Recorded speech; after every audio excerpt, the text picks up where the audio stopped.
अस्सलाम वालेकुम students.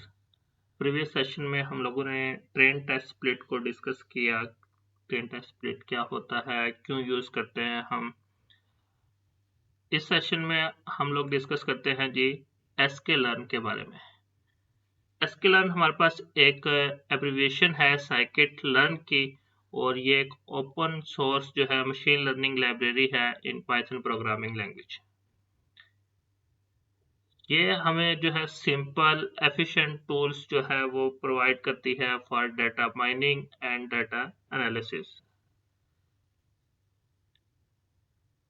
It also builds on top of other scientific computing libraries। बाकी libraries के साथ जो है ये बिल्ड होती है। आमतौर पे numpy के साथ हम इसको यूज करते हैं, या scipy के साथ, या मैटप्लॉटलिब के साथ। अब साइकिट लर्न जो है प्योरली हम जो यूज कर रहे होते हैं इसको, इस लाइब्रेरी को, वो डाटा माइनिंग डाटा एनालिसिस के लिए यूज कर रहे होते हैं। ये मशीन लर्निंग के बहुत सारे जो है हमें एल्गोरिदम्स जो है वो प्रोवाइड करती है, उसमें हेल्प आउट करती है।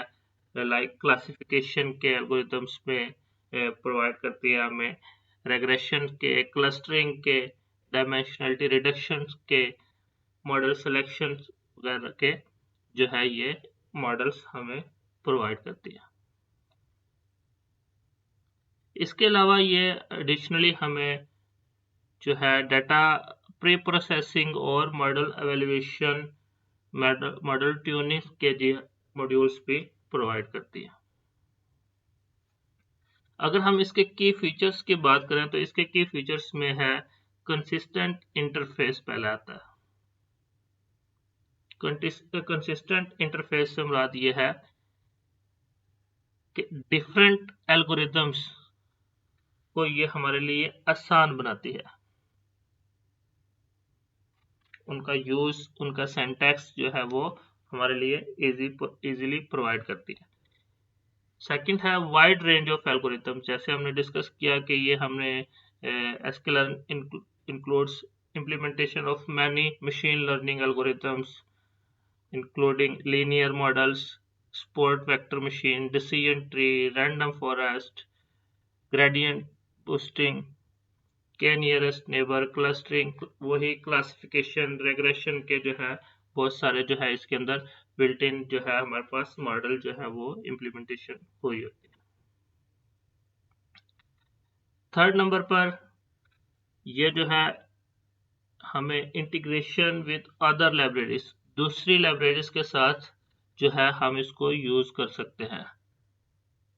ये बहुत अच्छे से इंटीग्रेट करते हैं, कर सकती है जो पाइथन लाइब्रेरीज कॉमनली हम यूज करते हैं। जिस तरह से डाटा साइंस के अंदर हम या numpy हम यूज करते हैं, scipy यूज करते हैं, हम pandas की लाइब्रेरी, मैटप्लॉटलिब की लाइब्रेरी जो है वो यूज करते हैं, जो कि हमारे पास विजुअलाइजेशन के लिए यूज होती है।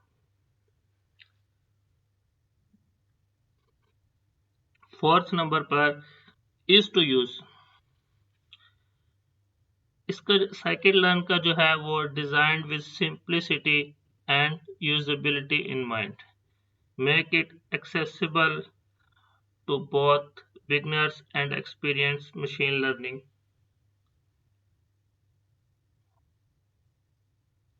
के आसान सिंटैक्स सारे एल्गोरिदम्स के लिए, एक ही तरह का सिंटैक्स, इजी टू यूज है। लास्ट, इसके सपोर्ट, कम्युनिटी सपोर्ट है, डॉक्यूमेंटेशन इसकी अवेलेबल है, सब कुछ जो है वो हमें प्रोवाइड करता है। ये था थोड़ा सा हमारे पास sklearn के बारे में इंट्रोडक्शन। अब हम आते हैं जी क्रॉस वैलिडेशन क्या होता है। क्रॉस वैलिडेशन हमारे पास एक स्टैटिस्टिकल टेक्निक है जो कि मशीन लर्निंग में यूज होती है डाटा एनालिसिस के लिए, उसको एवेलुएट करने के लिए कि वो how well a predictive model performs on unseen data.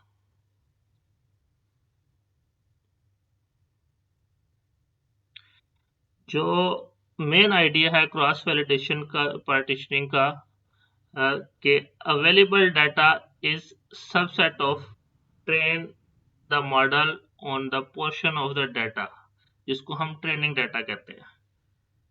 इसका मेन आइडिया यही है कि हम क्या करते हैं, अपने पास अवेलेबल जो डाटा सेट होता है उसको दो हिस्सों में डिवाइड करते हैं।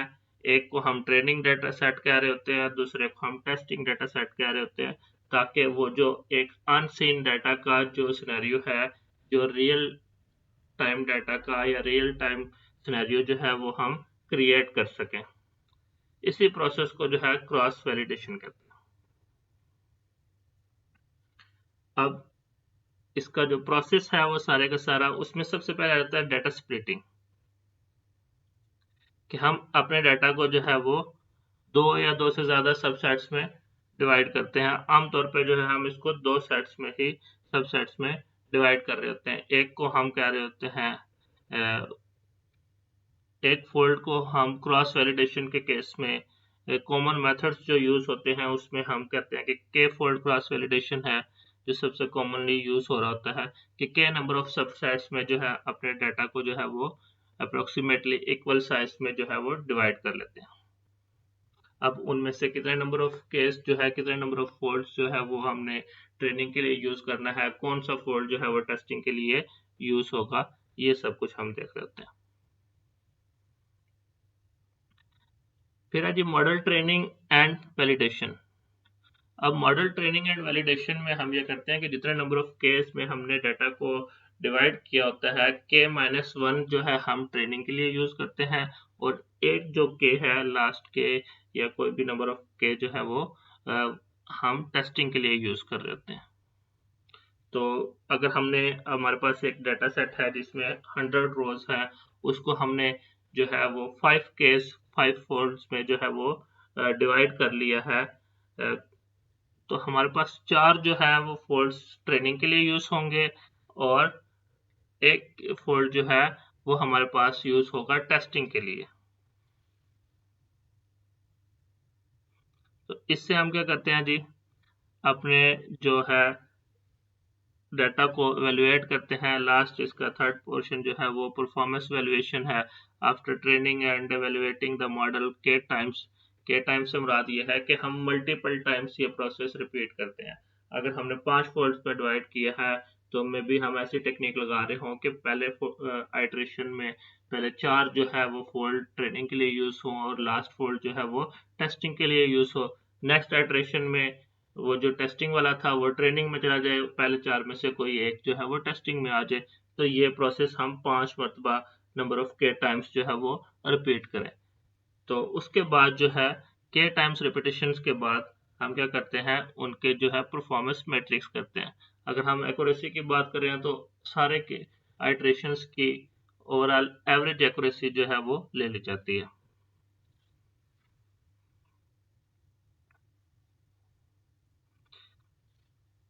के फोल्ड क्रॉस वैलिडेशन में जो कॉमन टेक्निक्स जो यूज होती हैं, वेरिएशंस जो यूज होती हैं, उनमें पहली है जी के क्रॉस वैलिडेशन के अंदर पहली टेक्निक है के फोल्ड क्रॉस वैलिडेशन, कि हम अपने डाटा सेट को नंबर ऑफ के जो है फोल्ड्स में डिवाइड करते हैं और उस चीज को रिपीट करते हैं बार बार, कि हमारे पास के टाइम्स उस चीज को रिपीट करने के बाद एक एवरेज परफॉर्मेंस जो है हम गेट कर लेते हैं। तो इस केस में क्या होता है, हमारे पास हर के जो है वो एक आइट्रेशन में जो है वो टेस्टिंग के लिए जाता है, बाकी केस जो है वो ट्रेनिंग के लिए चले जाते हैं। नेक्स्ट टाइम जो टेस्टिंग वाला के फोल्ड है वो रिपीट हो वो ट्रेनिंग के लिए चला जाता है और दोबारा से जो है नया जो है वो टेस्टिंग के लिए आ जाता है। तो इस केस में हम करते हैं with each subset one used once as the validation data. Validation data मतलब टेस्टिंग डाटा के लिए यूज हो जाता है। सेकंड टेक्निक है leave one out cross validation. ये जो टेक्निक है ये हमारे पास कम डाटा सेट के ऊपर हम यूज कर सकते हैं, जहां पर नंबर ऑफ रोज हमारे पास कम हो।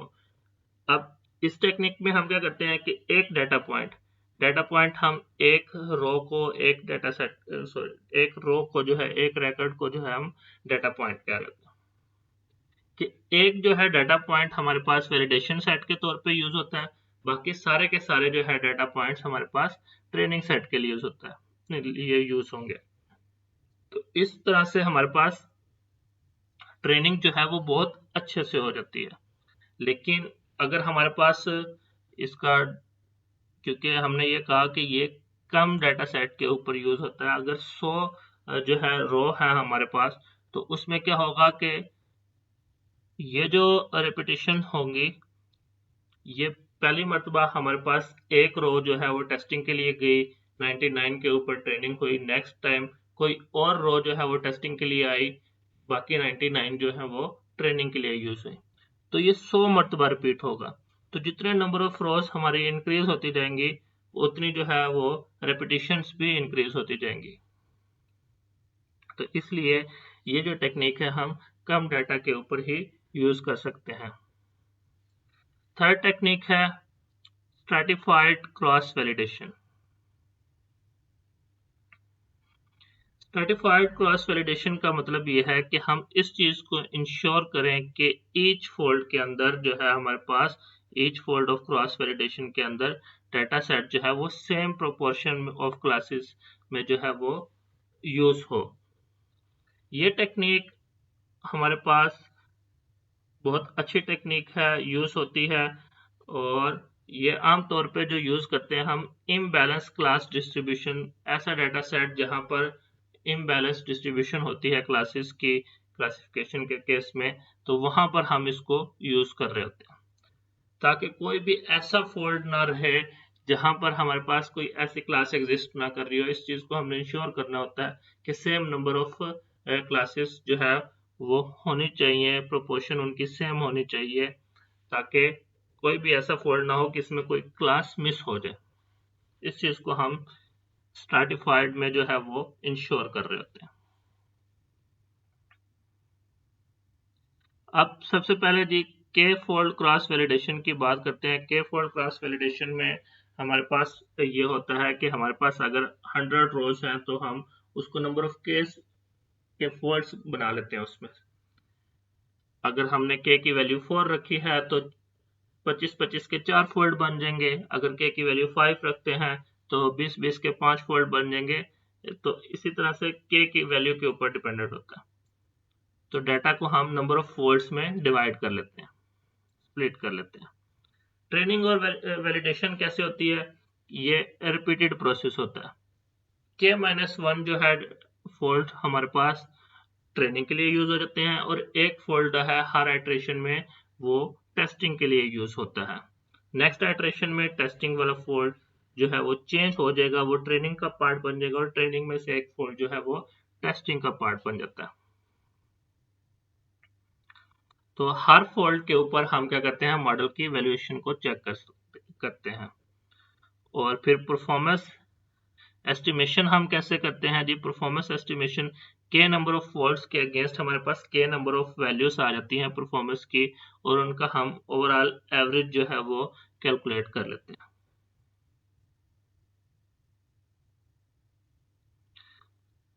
पैरामीटर ट्यूनिंग, के फोल्ड क्रॉस वैलिडेशन जो है हमारे पास हाइपर पैरामीटर ट्यूनिंग के लिए भी यूज होती है, कि हाइपर पैरामीटर्स की वैल्यूज को सेट करने के लिए हम के फोल्ड क्रॉस वैलिडेशन का इस्तेमाल भी करते हैं। इसके एग्जांपल इंशाल्लाह हम जो है वो इम्प्लीमेंट करेंगे के फोल्ड क्रॉस वैलिडेशन की, कि कैसे जो है हर एक के की वैल्यू को हम इवेल्युएट करते हैं, फिर ओवरऑल एवरेज जो है मॉडल की कैसे कैलकुलेट करते हैं। ये सेशन हम इधर ही एंड करते हैं। नेक्स्ट सेशन में हम डिस्कस करेंगे क्लासिफिकेशन और रेग्रेशन को।